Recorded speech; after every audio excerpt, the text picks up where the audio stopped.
खुलुमबाय गोजोन फुंबिलिनि गासैबो बड'लेण्ड बुब्लिनि अनसायगिरिफोरखौ बरायग्रोबाय। दिनै 28 मार्च सनिबारनि फान्जामुथिखौ फरायथिनो लादों आं उदांस्रि मुसाहारिया। फान्जामुथिनि गिबियाव दङ मेष राशि। गावनि अहंखार गोसोखौ दबथायना लानो हानाय नङा, धोन खहा जानो हागौ। बृष राशि।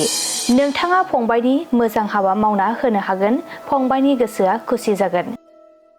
मिथुन राशि। नखरनि जाथि खुरमाजों दावराव दावसि सोमजिनो हागौ, नायनो हालायै सोमजिगोन। कर्कट राशि। गोसोआव गुबुननि फारसे सानखांनाय फैगोन, सोरखौबा मदद होनो हागोन। सिंह राशि। देहानि सानाय सुनाया बारा जानो हागौ, गोग्लैसोना थानो गोनां जागोन। कन्या राशि। नखराव गोदान आलासि फैगोननि आसा दं, खुसिनि सान। तुला राशि।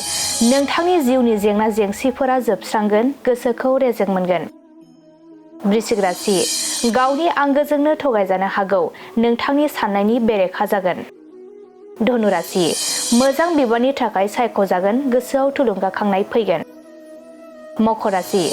दान्दिसेबो ओरैनो थानो सम मोननाय नङा, मावनांगौ बिबानफोरा बांगोन। कुम्भ राशि।